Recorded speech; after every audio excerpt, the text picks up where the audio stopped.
Aujourd'hui, je suis avec Papa Kiese, mon lobeli à Papa Simon Kimbangu. Les solos, le 6 avril.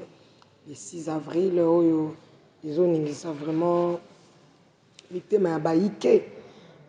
Pambate basusu déjà na tango bakosombaka babillet bakosombaka essence bakosombaka biloko po bazala penza kuna na bisika babengaka Nkamba Jérusalem.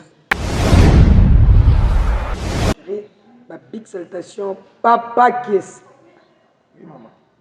Obiso ozala pasteur so baninga ba matio fale baloba bo. Emne baninga baloba. So ozala pasteur avec l'église de la veille. Baloba. Yo moko yeba te ko imaginer topesa na mbote papa. Okomba tata pe ya mwana pe ya mwana mosi. Voilà. Maintenant tout na est-ce que obiso ozala pasteur avec l'église de réveil. Avant ba bengo puis baninga ba banolobani. On passe na moto ya comprendre ma vie. Parce que Jésus parce que oui quand on a tout ça li bato ba benga ba vite parce que papa Kiese ozala bien. Na bitazana ya benga ale. Babilo alobaki wana makambo ya papa Paul. Ya makambo bata 26. Tenga tangi kombo te na obeta na code mais naza bien. Naza bien monde na bandi awa. Muko ba hotel émission netu ba biso Kiese. Yo loba mingi na internet. Biso elbo sono loba. Wana na ngape na poser pe question pour na bi gazo la ngai. Elo na ko biso eza oyo. Na yaka na conflicté. Biso tozolo ba vérité. So vérité o biso tozolo ba ngana ko biso boye. Tango bazo finga mwana mal éduqué. Donc ba fingi mwana te ba fingi nde mutu oyo aboti mwana. Wana na ngape na poser pe question pour na bi gazo la ngai. Elo na ko biso eza oyo. Na yaka na conflicté. Biso tozolo ba vérité. So vérité o biso tozolo ba ngana ko biso boye. Tango bazo finga mwana mal éduqué. Donc ba fingi mwana te ba fingi nde mutu oyo aboti mwana. Papa de ngenda abandai ko yebisa biso doto bana manze mo église na biso. Bakungaka garçon moko boye na Angola na kombo ya Diangenda. Garçon wana il paraît wana biso dokino bana mikira ba 88 87. Bakungaka garçon moko wana atekaka diamba na Angola ba biote Diangenda donc kombo papa de ngenda tambola kana ninga mabe.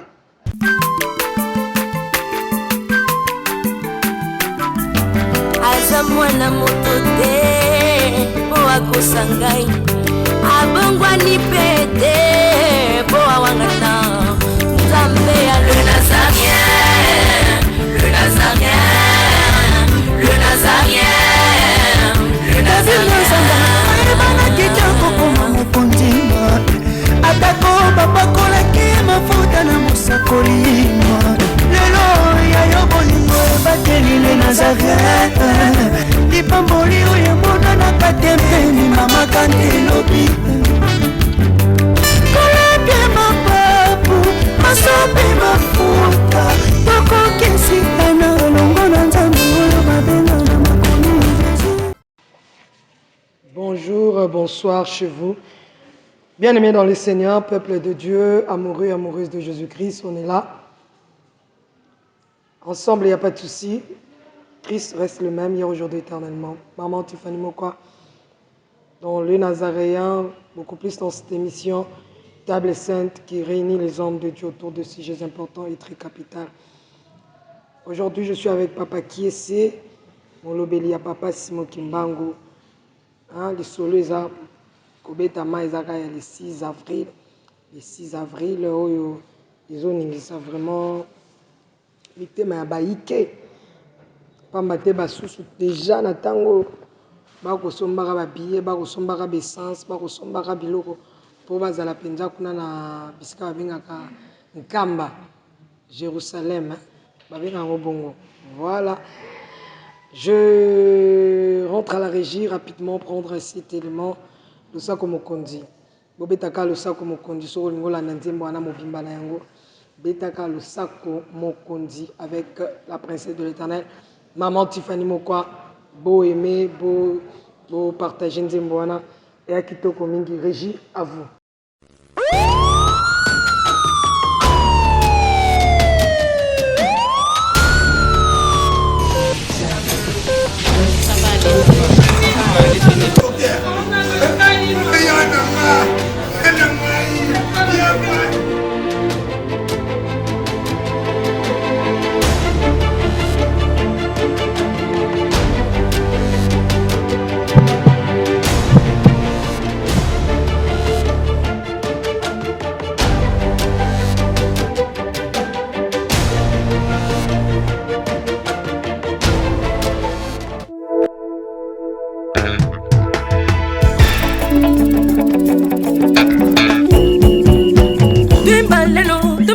lomba luseba na betu jikwimba ni kwimbila kabiji sabadi badadi dabadi danga ding dabadi danga ding zabadi bidabadi dang ding danga ding danga ding danga ding danga ding danga twimba lelu twimba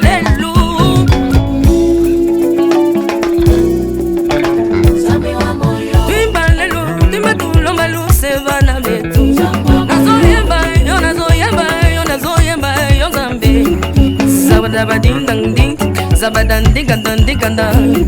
jikwimba ni kwimbila kabiji nazoyemba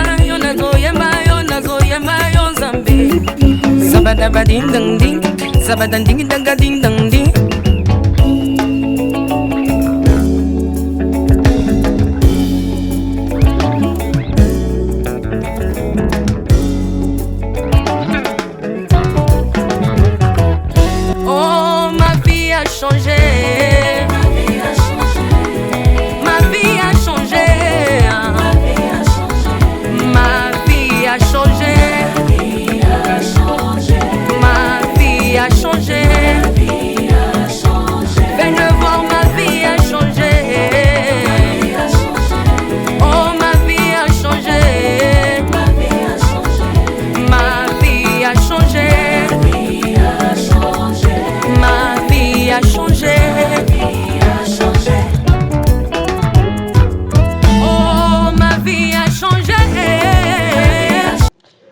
Naebite olingo katela nani losako koma oka na se wana yo katela nani losako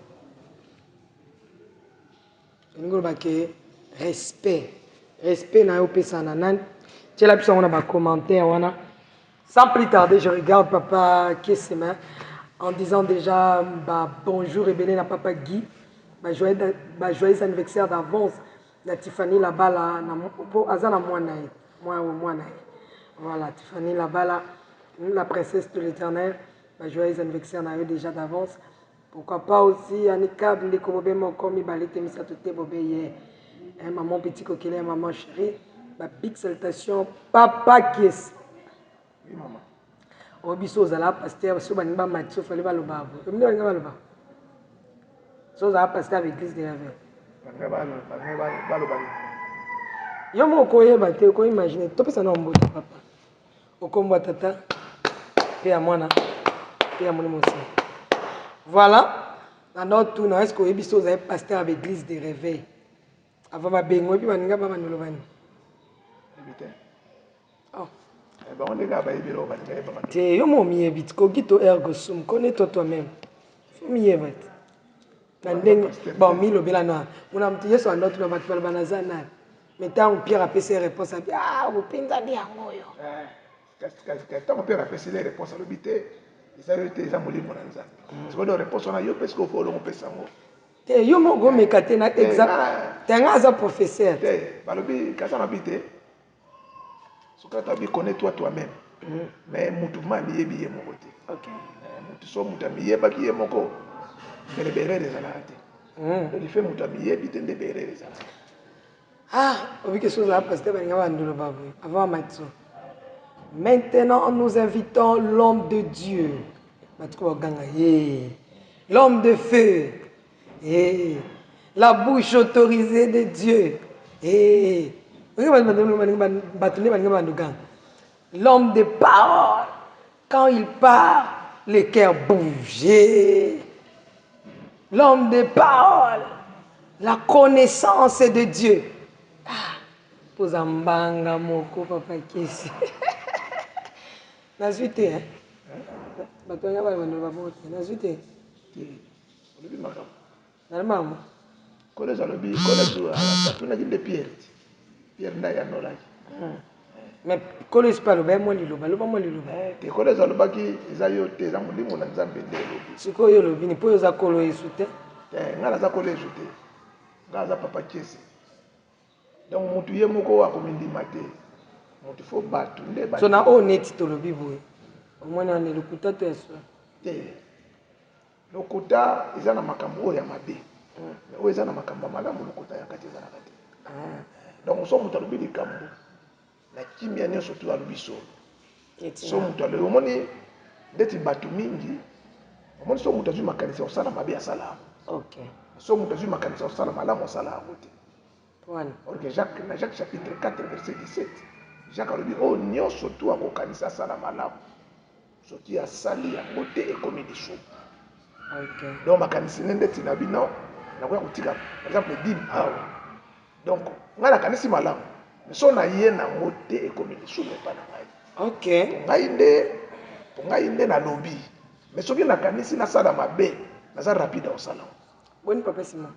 Papa aza kitoko. Donc kitoko nde oloba kitoko est-ce que oza masolo na ye bosolola ka obengaka bato baza kuna oza sous informé mais ozobaka kitoko. omoni so nazoyebisa yo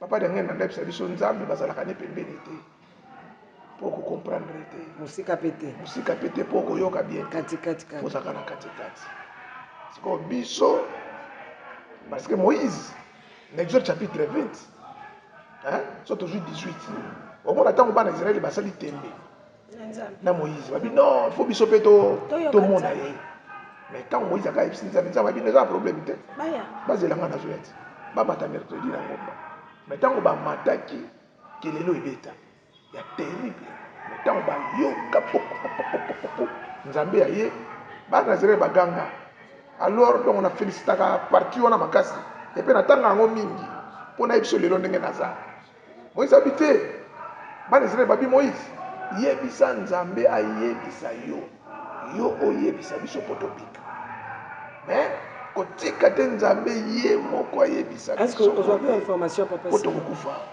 mais bagroupe eza ti bato batindaka bainfo bozala na bagroupe donc bato batindaka bamessage donc ndeti ezolenga kuna na brazzaville alikilita ntongo omona babwaki oyebi ke papa alobaki po nini babwaki na micho papa aza kuna to aza na Kinshasa te papa azaka na brazzaville papa azaka na ngambo na akati te namwa neti bofete bino mombaloya te biso tofetaka biso moko te jésus christ ayebisi bayekoli bino bozoloba bokonzi ya likolo na bokonzi ya likolo eza deja kati na bino donc ça veut dire bokonzi ya likolo eza deja awa donc bokonzi ya likolo nani eza ye moko jésus christ donc bokonzi wana donc mutu wana aza deja kati na biso voilà donc papa simon kimbangu aza deja kati na biso parce que papa simon kimbangu kaka ndenge aza na brazzaville amonanaka na bato ebele po donc aza omniprésent amonanaka na bato ebele ça veut donc ngai ndenge navandi awa donc naza na souci te ya kokende fara na papa eposi nayebisa bato bavandaka penepene ebale babangaka ebale te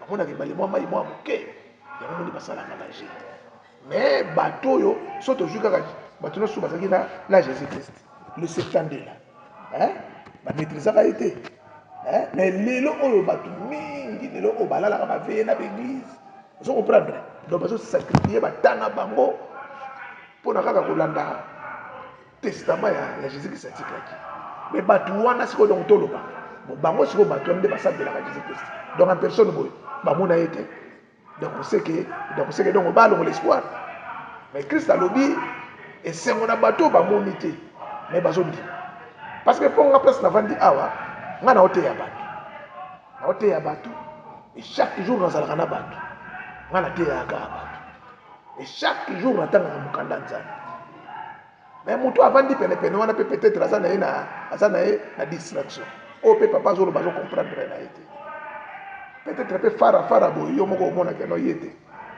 alors donc toza vraimen na bawana te mais ngai nayebi ke nzambe aza na ngai papa kesi osala mo émission na bandeko ebele est ce que balobisako mpe na ndenge mpe nalobisaka bon nga oyo wana biso balobaka na monoko mboka na biso mbwa omotonda imaki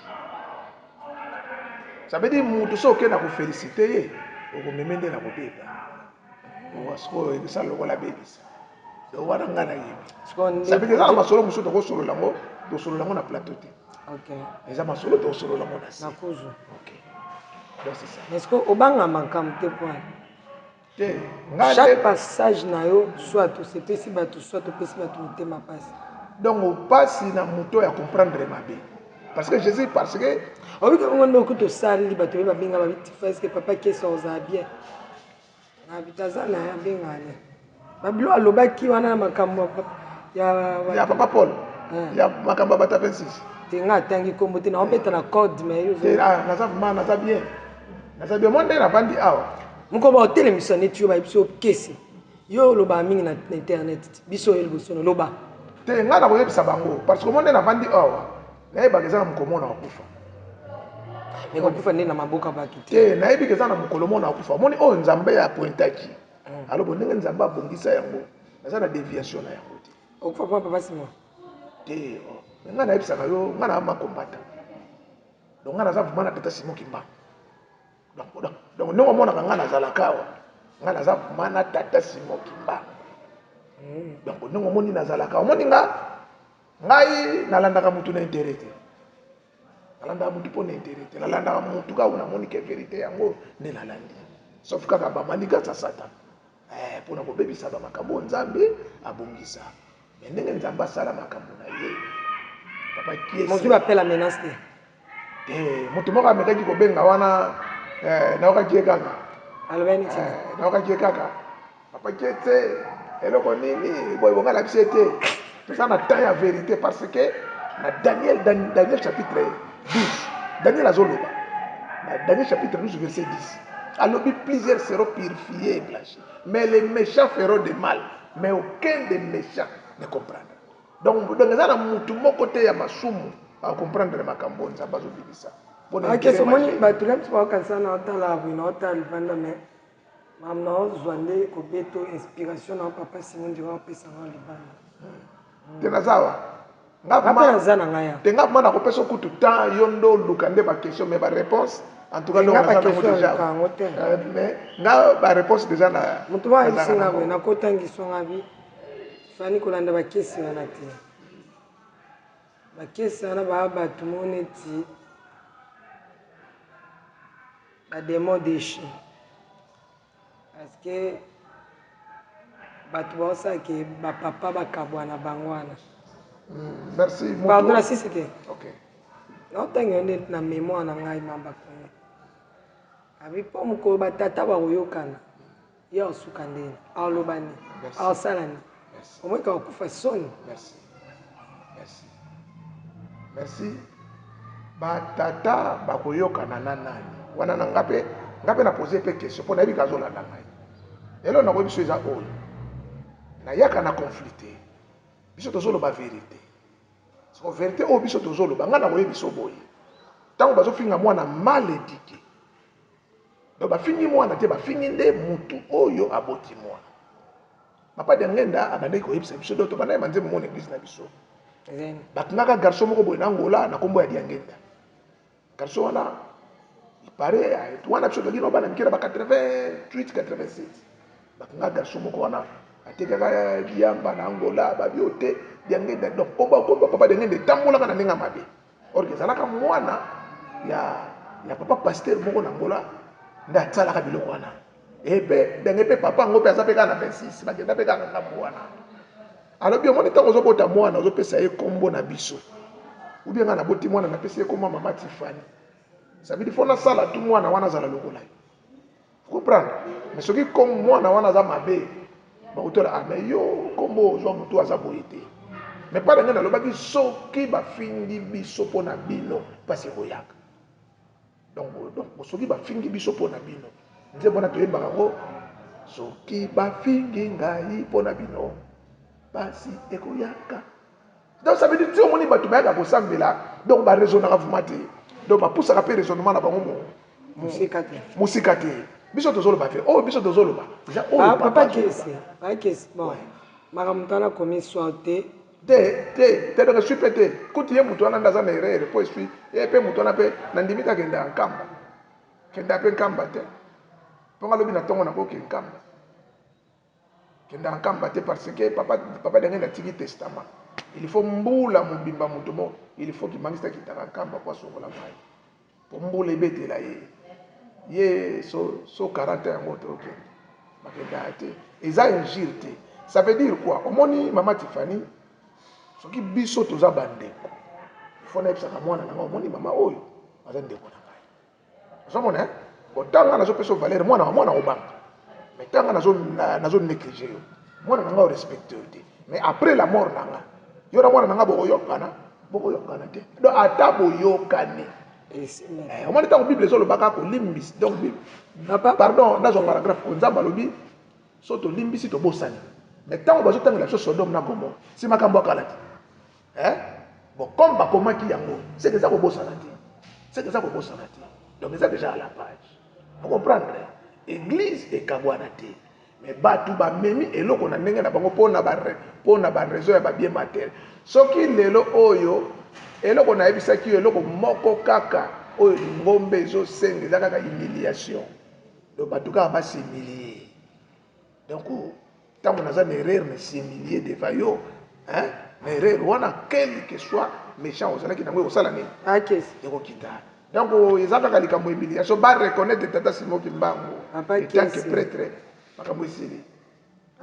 oui loba nanu 4 vérités oyo oloba na émission wana eleki olobi ke bato bacomprenaki mabe kodetaille te lobaka eloko ya liboso na babaki yango eza erreur mpa bande ya mibale yango ya misato yango ya mine yango esili te eloko ya liboso so bazofinga tata Simon Kimbangu eza mpona bango wana eloko ya liboso eloko ya mibale si le 6 avril le 6 avril eza na avantage na bango so bapublie tata Simon Kimbangu etant que héros etant que prêtre ya mboka oyo avantage eza ya bango eloko ya misato tango bango bazotinda moto afinga tata na bango to yaya na bango donc tango moto azofinga yaya na bango na misu na bango ça veut dire bango bato batindi 3 4 soki makolo na bango ekomi na nkamba te malamu mpe oya te baya na vérité te so makolo ekote vérité eza te vérité ata mokolo mo eza tanke wana ata kamba te donc eloko mpe osalema te obeya neti opekisi moto eloko pime moto eloko mpo ozebisa likombele ntango kaka nakoyebisa yo oyebi likombele nini likombele lingala eza mobulu fort mwese nde tozala bamike moto apesi oyo toacobe likombele oyo te ça veut dire donc azolinga peso mendete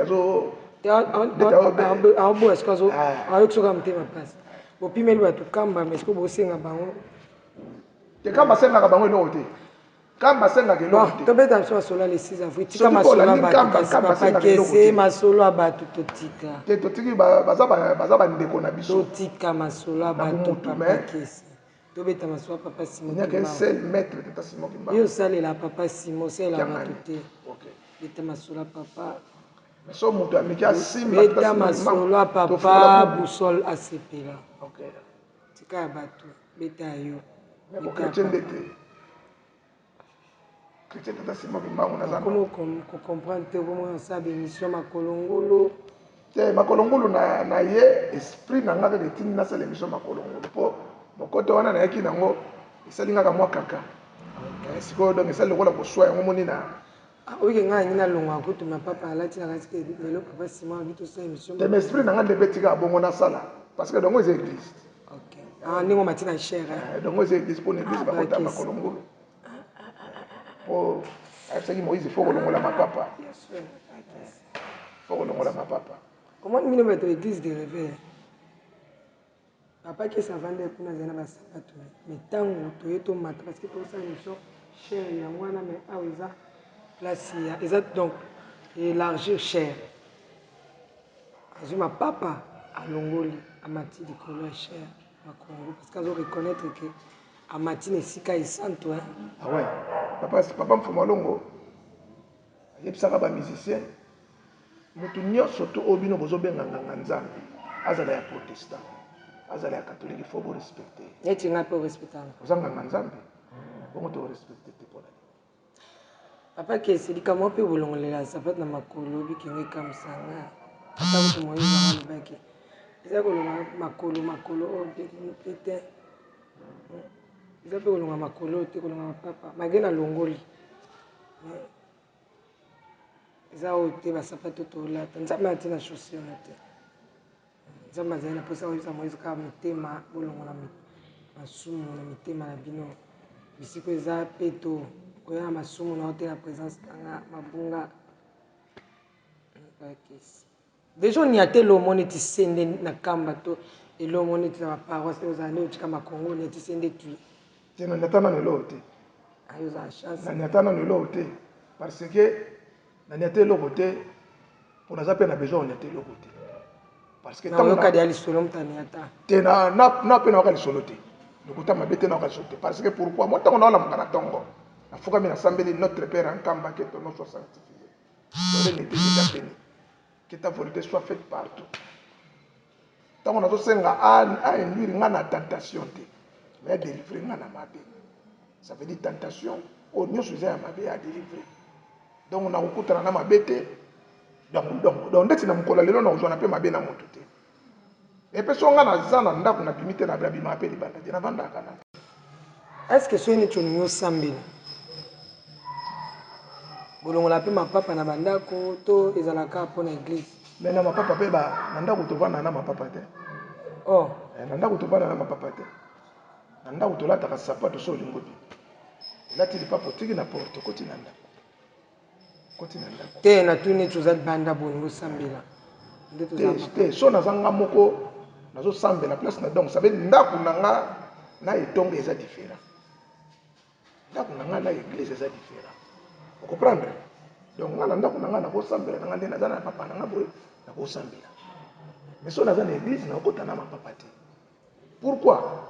On a un peu de que ils ont kolongola ma papa wana te non. Ça veut dire kolongola ma papa na bumuntu za signe na respect. Na bumuntu za signe ya respect. Côté ni appuyer on a. OK. Omoni na biso parce que culture na biso nde biso monde te ko bebisa ngo. Tangu batu ba ye to landi ba kolon te ko bebisa culture. Mais biso na bokoko na biso ndeti ata mwana tanga zo ya pa ya tata na ifo azala ya kufukama. Faza ya kufukama. On est signe na respect. Ça veut donc autant que je fous comme un nzoto, je fous comme un esprit. Donc autant que quand on a zolongola ni papa na ngai pona sambela, c'est que na mikitisi. Donc dans la mitali o on a zati. Dans la mikitisi. Habité o ils nzambe. Donc na zali boso na nzambe. Pour nzambe c'est Moïse. Pour ata la paix parce que mutu o yaza na orgueil, a osa ela mutu. C'est pourquoi nzambe so ata la mitema ya parce que batu mingi baza ba orgueil. Tant que c'est ça la boîte ça la tête. Ça, au moins mukola suka batu mingi pe ba ko perdre. Mais toi qui est déjà pe na suka. Donc pour na kolo bango ça signe ya respect ya bokoko na biso. Oyo ba mindele ba kutaki ba koko na biso na signe wana. Mais biso moko ndeka ka to bebisi ba makambo ebele pour na kolanda bilanda landa ya batu. Mais ça c'est là et le côté. Merci beaucoup Papa Kessé. On les a juste introduction 6 avril. 6 avril avec impact. 6 avril. Est-ce que vous en avez comme bon, il y a mon asso bunda. Il y a mon bunda. Transport, hein? Non, bunda, son avis transport. Le transport, ils ont tout là. Ah, so transport, ils ont tout là. Comme si nous avons mis à Kinshasa. On a un jour, on a dit, palette. Nous avons un avec plein de regrets. Les autres, il y a un transport. Transport, nous avons mis un camp, donc, son enquête, nous allons bien. Nous allons avec plein de regrets pour nous monter un camp. Nous allons le voir. Mais c'est papa yaki. Papa n'a pas eu pototo wati yaki. C'est quoi non moni était. Moni nga ozalati. Te na moi tu vas fêter sans papa. Te biso tozo fêter sans papa. Donc papa a déjà. Bon, tout na. Donc papa n'a pas constaté le mot boy. L'esprit papa. Pardon papa qui c'est na constaté le mot boy. Mais quand on expliquer nga toza na moi Pâques. Na moi Pascal. Oui pacte. Pâques na. Exact. Pâques. Bon, là expliquer le Pâques. Nous allons chercher. OK, merci. Ah donc tu es déjà en avril hein. Toza déjà en avril le 3. Toza déjà en avril le 3. Jésus-Christ a arrêté le 13 avril. Le 13 avril, il y a prison. Le 14 avril, à 12h, donc le 14 avril, à 12h, il y a un devant masse. À 15h, il y a un cours.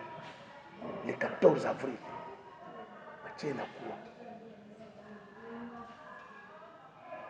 À 18h, à 22h, Jésus Joseph d'Arimathée bakeza encore bakeza yango na tombo 40 donc sabbat le 16 Nissan le 16 avril le 16 Nissan Jésus-Christ assis à ça 40 jours donc on va dans le 16 avril on va dans 1 si le 30 avril il s'allie 15 jours si le 25 mai il s'allie 40 jours Amati. Donc on a pris 40 jours le 25 mai de Amata. Mais acte des apôtres chapitre 1 verset 11. Alors bino bata Galilée bozota la nini. Muto amata ki likolo. Akoyaka na même manière bino bomona ki amatela ki na likolo. Comme à ce fois qu'à le 16. Amata na likolo le 25 mai. Yango omoni asalaka apparition na Kamba le 25 mai. Il y a 1916. Wana. Papa Dialukana. Asalaka apparition na Kamba le 25 mai. Il y a 1916. Le 13, où moni batu ba kota na paka. Le 13, où Jésus-Christ a sekwaka. Na 1913, papa Simon Kimbangu asalaka mariage coutumier na mama moyo. Awana za mama bonzoto te. Te nazo memoka cité. Te wana. Te mazo tsanga siko pas. Comment spiritualité. Omoni pasika oya. Ba mélange on a physique. Te omoni pasika oya. Bala eza physique. Te omoni pasika oya. Kasi omoni pasika oya. Pasika oya, ça veut dire biloko oya. Eza mana propriété privée ya ngai.